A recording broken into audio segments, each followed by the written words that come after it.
Hello dear, my name is Hers and you are watching Learn Life Online. તો મિત્રો, આગળના વિડીયોમાં આપણે જે રીતે એસી ચેપ્ટર 2 નો એક આઈએમપી ટોપિક શીખી ગયા જેનું નામ હતું એસી થ્રુ પ્યોર રજિસ્ટર, જે તમને જીક્યુમાં 6 થી 7 વખત પૂછાયેલો છે અને બહુ જ આઈએમપી છે. એ જ રીતે આપણે આજના વિડીયોમાં શીખીશું એસી થ્રુ પ્યોર ઇન્ડક્ટર, કે જ્યારે આપણે પ્યોર ઇન્ડક્ટરને એસી વોલ્ટેજ આપીએ છીએ ત્યારે તેમાં કરંટ કેટલો હશે તે આપણે ફાઇન્ડ કરવાનું છે. ઓકે, તો જો તમે પ્યોરલી રેઝિસ્ટિવ સર્કિટનો વિડીયો સરખો જોયેલો હશે અને સમજેલો હશે તો તમને આ સર્કિટ પણ ઇઝીલી આવડી જશે. તો જો તમારે વિડીયો જોવાનો બાકી હોય તો ઉપર આઈ બટન પર ક્લિક કરીને સૌથી પહેલાં એ વિડીયો જુઓ, ત્યારબાદ તમે આ વિડીયો જોજો. ઓકે, તો ચાલો મિત્રો વિડીયોની શરૂઆત કરીએ.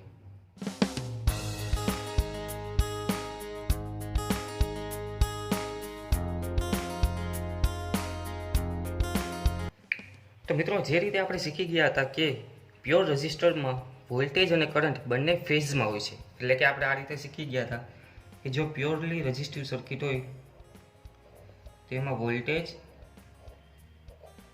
અને કરંટ બંને ફેઝમાં હોય છે. આ રીતે આપણે શીખી ગયા હતા.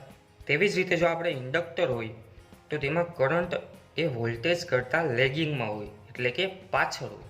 ઓકે, એ આપણે સરખું ગ્રાફ સમજશે ત્યારે તમને ખબર પડશે કે કઈ રીતના પાછળ હોય. પણ અત્યારે તમારે ખાલી આટલું યાદ રાખવાનું છે કે જો આપણે ઇન્ડક્ટરનો યુઝ કરતા હોય તો તેમાં કરંટ વોલ્ટેજ કરતાં પાછળ હોય, એટલે કે આપણે એને કહેવાય કે કરંટ છે એ વોલ્ટેજ કરતાં લેગિંગમાં છે. ઓકે, અને એમાં પણ જો આપણે પ્યોર ઇન્ડક્ટર યુઝ કરતા હોય એટલે કે તેમાં માત્ર ને માત્ર ઇન્ડક્ટન્સ જ છે તો તેને આપણે કહીશું પ્યોર ઇન્ડક્ટર. ઓકે, તો જો આપણે પ્યોર ઇન્ડક્ટર યુઝ કરતા હોય તો એમાં તો કરંટ છે એ વોલ્ટેજ કરતાં એક્ઝેક્ટ 90 ડિગ્રી પાછળ હોય. એટલે કે કઈ રીતે કે જો આપણે રેફરન્સ લઈએ વોલ્ટેજને તો વોલ્ટેજ કરતાં 90 ડિગ્રી પાછળ હોય કરંટ. તો એ આપણે આ રીતે જોવા મળે જો પ્યોર ઇન્ડક્ટર હોય તો. ઓકે, તો અહીંયા જો આપણે ગ્રાફની મદદથી સમજીએ તો 0 ડિગ્રીએ વોલ્ટેજ સ્ટાર્ટ થાય છે. અહીંયા આપણે રેફરન્સ તરીકે વોલ્ટેજ લીધો લે છે, એટલે અહીંયા સૌથી પહેલાં તો વોલ્ટેજ જ આવશે 0 ડિગ્રીએ, પણ કરંટ છે એ 90 ડિગ્રી લેગિંગમાં છે. હવે લેગિંગમાં છે એટલો મતલબ કે કરંટ છે એ વોલ્ટેજ કરતાં 90 ડિગ્રી પછી સ્ટાર્ટ થશે. તો આ છે આખું 180 અને એના અડધા છે 90, એટલે કે 90 ડિગ્રી પછી કરંટનો ગ્રાફ સ્ટાર્ટ થશે.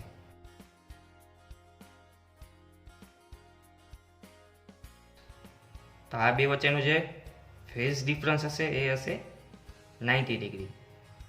ઓકે, તો અહીંયા આપણું વોલ્ટેજ અને કરંટનું ઇક્વેશન આ રીતે બને: V = Vn sin omega t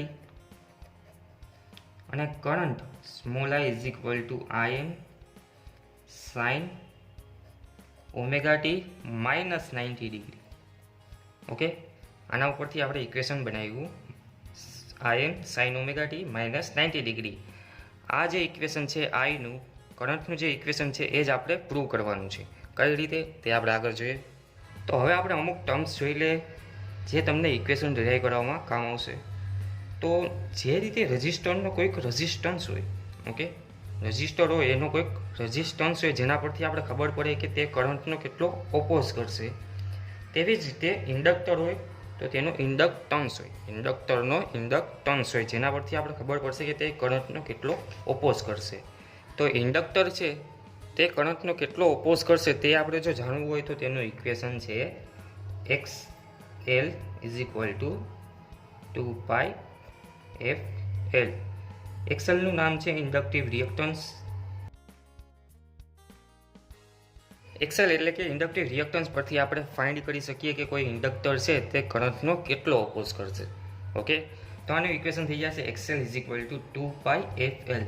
તો આપણે આગળ જ શીખી ગયા કે 2πf = આપણે ઓમેગા લખી શકીએ. તો આપણે ડાયરેક્ટલી પણ લખી શકીએ કે XL = ઓમેગા L. ઓકે, અને આનો યુનિટ થાય છે ઓહમ. જે રીતે રેઝિસ્ટરનો યુનિટ હતો ઓહમ, તેમ ઇન્ડક્ટિવ રિએક્ટન્સનો પણ યુનિટ થશે ઓહમ.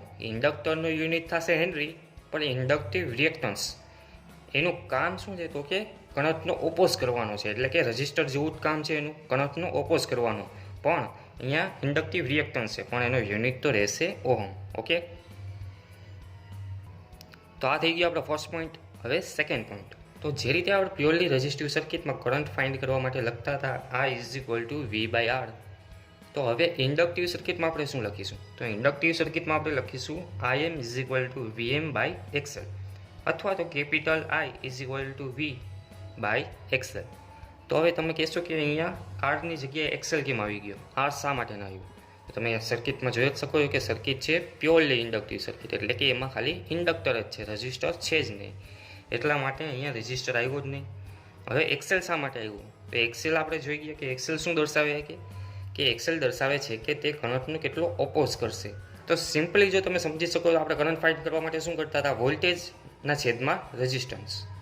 તો અહીંયા એ જ થઈ ગયું, વોલ્ટેજના છેદમાં ઇન્ડક્ટિવ રિએક્ટન્સ એટલે કે રેઝિસ્ટર. તો આ રીતે આપણે ઇન્ડક્ટિવ સર્કિટનો કરંટ ફાઇન્ડ કરી શકીએ. ઓકે. અને ત્રીજું છે કે આના માટે તમારે બેઝિક ઇન્ટિગ્રેશન આવડવું જરૂરી છે. જેમ કે sin x નું ઇન્ટિગ્રેશન થાય, sin x નું ઇન્ટિગ્રેશન થાય minus cos x. Okay. sin 2x નું ઇન્ટિગ્રેશન જો આપણે કરીએ x પ્રત્યે, તો તેનો આન્સર આવે minus cos x minus cos 2x upon 2. Okay. હવે ત્રીજું sin pi by 2 minus theta is equal to થાય cos થીટા. તો માત્ર આટલું ઇન્ટિગ્રેશન ઇનફ છે તમારે આ ઇક્વેશન ડિરાઈવ કરવા માટે. જો તમને આટલું ઇન્ટિગ્રેશન આવડતું હોય તો તમે ઇઝીલી આ ઇક્વેશનને ડિરાઈવ કરી શકો. તો ચાલો હવે આપણે ઇક્વેશન ડિરાઈવ કરીએ. તો મિત્રો, જો તમને યાદ હોય તો ડીસીસીમાં એક આપણું ઇક્વેશન આવતું કે E is equal to minus L TI by DT. આવું ઇક્વેશન આવતું આપણે ડીસીસીમાં. ઓકે. તો અહીંયાથી આપણે સ્ટાર્ટ કરીશું. હવે E એટલે કે થાય EMF, પણ આપણી પાસે તો અહીંયા છે વોલ્ટેજ. તો આપણે આ ઇક્વેશનને વોલ્ટેજના ફોર્મમાં કન્વર્ટ કરીશું. તો થઈ જશે V is equal to L DI by DT. જો તમે EMFના ઇક્વેશનને વોલ્ટેજના ઇક્વેશનમાં કન્વર્ટ કરો તો આગળની સાઇન નીકળી જાય, કેમ કે વોલ્ટેજ અને EMF એકબીજાના વિરુદ્ધમાં છે. એટલા માટે આપણે ખાલી અહીંયા સાઇન કાઢી નાખી અને ઈને જ ઇક્વેશન લખી નાખ્યું. ઓકે. હવે આપણી પાસે Vનું ઇક્વેશન તો છે જ, VM sin ઓમેગા t. આપણે સાબિત કરવાનું છે Iનું ઇક્વેશન. ઓકે. તો આપણે Iને સબ્જેક્ટ બનાવીશું, Iને આપણે કર્તા બનાવીશું. ઓકે. તો થઈ જશે DI is equal two 1/L V into DT. Okay. આઈને આપણે કરતા બનાવી લીધા. હવે આપણે બંને બાજુ ઇન્ટિગ્રેશન કરવાનું છે. Okay. Integration both side.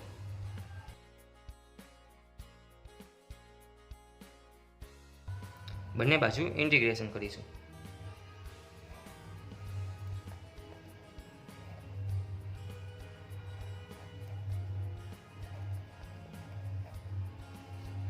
ડીઆઈનું integration થઈ જશે I. હવે સામેની સાઈડ જેટલા કોન્સ્ટન્ટ છે તેને આપણે ઇન્ટિગ્રેશનની બહાર લઈ લઈશું. ઓકે. તો કોન્સ્ટન્ટ કોણ છે? તો કે 1/L. તો તેને આપણે બહાર લઈ લઈએ. ઓકે. હવે અહીંયા છે સ્મોલ v. તો સ્મોલ vનું આપણી પાસે ઇક્વેશન છે જ VM sin ઓમેગા t. તો એ આપણે ડાયરેક્ટ લખી લઈશું VM sin omega t into DT. Okay. હવે નેક્સ્ટ સ્ટેપ 1/L. હવે VM પણ કોન્સ્ટન્ટ છે તો તેને આપણે બહાર લઈ લઈશું. અંદર કોણ વધ્યું? તો કે sin omega t into DT. Okay.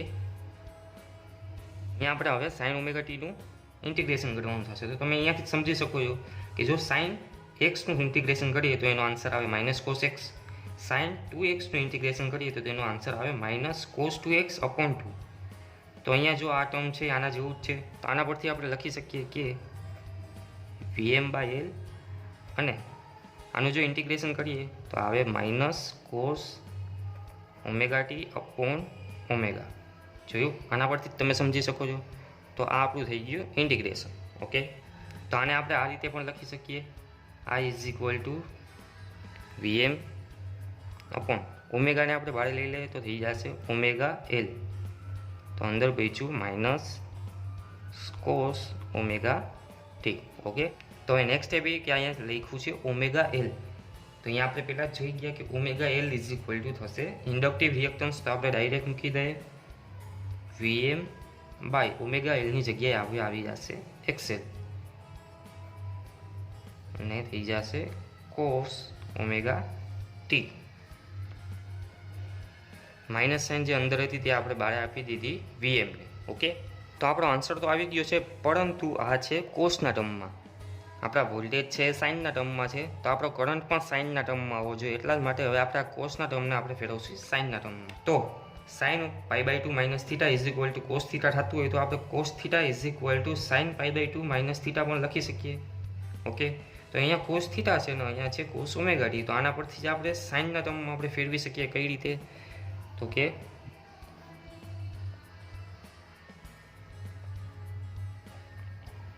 આ is equal to minus VM by XL. કોસના ટર્મને આપણે જો સાઇનના ટર્મમાં ફેરવીએ તો થઈ જશે sine π/2 minus omega t. Okay, તો આ આપણે કોસના ટર્મને સાઇનમાં ફેરવી દીધું. ઓકે, તો હજુ આપણે થોડું આનું સિમ્પ્લિફિકેશન આપીએ તો આ જે વીએમ પાસે માઇનસની સાઇન છે તે આપણે જો અંદર જવા દઈએ તો થઈ જશે VM by XL sine minus π/2 plus omega t. તો હવે પ્લસવાળું ટર્મ છે તે આપણે પહેલાં લખી લઈએ તો થઈ જશે I is equal to VM by XL sine omega t minus π/2. Okay, તો હવે તમે જો સરખી રીતે જોશો તો અહીંયા છે વીએમ બાય એક્સએલ. તો વીએમ બાય એક્સએલ આપણે આગળ જ ક્યાંક આવી ગયું. અહીંયા VM by XL is equal to આપણે લખી શકીએ આઈએમ. તો અહીંયા આપણે એ પણ લખી લઈશું વીએમ બાય એક્સએલની જગ્યાએ હવે આપણે લખીશું IM sine omega t minus π/2. તો જુઓ આ હતું આપણું ઇક્વેશન, એ આપણું ડિરાઈવ થઈ ગયું. π/2 ઇઝ ઇક્વલ ટુ 90, તો આપણે 90 પર લખી શકીએ, π/2 પર લખી શકીએ. ઓકે, તો ફાઇનલી આપણું આ ઇક્વેશન છે ડિરાઈવ થઈ ગયું છે. જો તમને જીટીયુમાં આન્સર પૂછાય, જો તમને જીટીયુમાં ક્વેશ્ચન પૂછાય કે એસી થ્રુ પ્યોર ઇન્ડક્ટર, તો તમારે આટલું કરવાનું થાય. ઓકે, તો હવે સાથે સાથે આપણે એક દાખલો પણ જોઈ લઈએ પ્યોર ઇન્ડક્ટરનો, જેથી તમને વધારે આઈડિયા આવે. તો ક્વેશ્ચન આવી રીતે છે કે એક પ્યોર ઇન્ડક્ટર છે, કેટલા હેનરીનો છે તો કે 0.3 હેનરીનો એક પ્યોર ઇન્ડક્ટર છે, 400 વોલ્ટેજ છે અને 50 હર્ટ્ઝ ફ્રીક્વન્સી છે. એમાંથી આપણે ફાઇન્ડ શું કરવાનું છે તો કે કરંટની આરએમએસ વેલ્યુ ફાઇન્ડ કરવાની છે અને કરંટનું ઇક્વેશન ફાઇન્ડ કરવાનું છે. ઓકે, તો સૌથી પહેલાં તો આપણી પાસે વીઆરએમએસની વેલ્યુ એટલે કે capital V is equal to 400 volt છે, તો તેના ઉપરથી આપણે ફાઇન્ડ કરી લઈશું વીએમ. ઓકે, કઈ રીતે તો કે VRMS is equal to VM by √2. હવે આપણે ફાઇન્ડ કરવાનું છે વીએમ. ઓકે, તો વીએમને કરતા બનાવી લઈએ, થઈ જશે વીઆરએમએસ ઇન્ટુ √2. વીઆરએમએસની વેલ્યુ છે 400 ઇન્ટુ √2, તો આન્સર આવી જશે આપણો 565.7. ઓકે, હવે આપણે ફાઇન્ડ કરીશું એક્સએલ. એક્સએલ મીન્સ કે ઇન્ડક્ટિવ રિએક્ટન્સ. તો XL is equal two 2πfL 2 into pi, f is equal two 50 અને L ઇઝ ઇક્વલ ટુ 0.3. તો આનો આન્સર આવી જશે 94.25 હેનરી. ઓકે, અહીંયા યુનિટ લખવો કમ્પલસરી છે. આપણી પાસે બે વેલ્યુ મળી ગઈ છે વીએમ અને એક્સએલ. તો આના પરથી આપણે ફાઇન્ડ કરીશું આઈએમ, કરંટની મેક્સિમમ વેલ્યુ આપણે ફાઇન્ડ કરીશું. તો કરંટની મેક્સિમમ વેલ્યુનું ઇક્વેશન હતું વીએમ બાય એક્સએલ. તો VM is equal two 565.7 upon XL is equal two 94.25. તો આનો આન્સર આવી જશે આપણે 6 એમ્પિયર. ઓકે, તો હવે આપણે શું ફાઇન્ડ કરવાનું છે omega. Omega is equal two 2πf. તો 2 into pi, F is equal two થઈ જશે 50. તો આનો આન્સર આવી જશે 314.2. ઓકે, તો આ થઈ ગયું ઓમેગા. તો હવે અહીંયા આપણી પાસે છે આઈએમ. તો આઈએમ પરથી આપણે આરએમએસ વેલ્યુ પણ શોધી શકીએ કરંટની. કઈ રીતે? IRMS is equal to IM by √2. Okay, તો તો આઈએમની વેલ્યુ આપણી પાસે છે 6 એમ્પિયર બાય √2, તો આન્સર આવી જશે 4.24 એમ્પિયર. તો હવે આપણે જેટલું પણ ફાઇન્ડ કરવાનું હતું તે આપણે બધું જ ફાઇન્ડ કરી લીધું. સૌથી પહેલાં આપણે લખવાની હતી આરએમએસ વેલ્યુ ઓફ કરંટ. તો કરંટની આરએમએસ વેલ્યુ આપણી પાસે મળી ગઈ છે. તો આ થઈ ગયો આપણો ફર્સ્ટ આન્સર. બીજું શું છે? તો કે આપણે કરંટનું ઇક્વેશન લખવાનું હતું. તો કરંટનું ઇક્વેશન શું થાય? તો કે small I is equal to Im sine omega t minus π/2. તો હવે આપણે વેલ્યુ બધી ફાઇન્ડ કરી લીધી તો આમાં અંદર પુટ કરતા જાય. Im કેટલા છે? તો કે 6 એમ્પિયર, સોરી ખાલી 6 જ આવશે અહીંયા.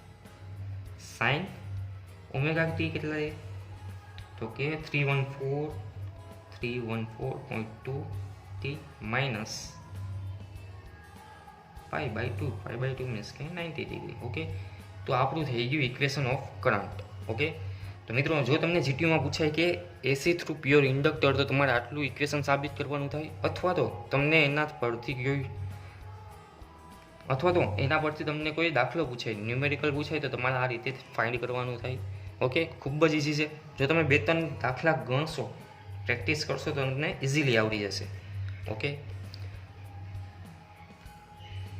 આના પછી પણ એક મોસ્ટ ઇમ્પોર્ટન્ટ ક્વેશ્ચન છે કે AC through pure capacitance. Okay, resistor આપણે શીખી ગયા, ઇન્ડક્ટર શીખી ગયા, પણ હજી એક મોસ્ટ આઈમ્પી ક્વેશ્ચન છે કે એસી થ્રુ પ્યોર કેપેસિટન્સ. એ પણ જો તમારે શીખવું હોય તો મને કોમેન્ટમાં જરૂરથી જણાવજો. તો આપણે નેક્સ્ટ વિડીયો જલ્દીથી એનો અપલોડ કરી દઈએ, જેથી તમને એક્ઝામમાં ખૂબ જ હેલ્પફુલ રહે. તો મિત્રો, આજના વિડીયોમાં આપણે શીખ્યા એસી થ્રુ પ્યોર ઇન્ડક્ટર. આ ટોપિક પણ ખૂબ જ આઈએમપી છે, તમારે ખૂબ જ કેરફુલી આને તૈયાર કરવાનું છે. તો મિત્રો, આજના વિડીયો તમને કેવો લાગ્યો તો મને કોમેન્ટમાં જરૂરથી જણાવજો. કોઈ ડિફિકલ્ટી હોય તો તે પણ મને કોમેન્ટમાં જણાવજો. જો તમને આ વિડીયો ગમ્યો હોય તો લાઇક કરજો, તમારા ફ્રેન્ડ સાથે શેર કરજો, જેથી એમને પણ આ હેલ્પફુલ રહે. ઓકે, તો મિત્રો, આજના વિડીયોમાં બસ આટલું જ. ફરી મળીશું આપણે નવા વિડીયોમાં નવા ટોપિક સાથે. Till then, thank you so much.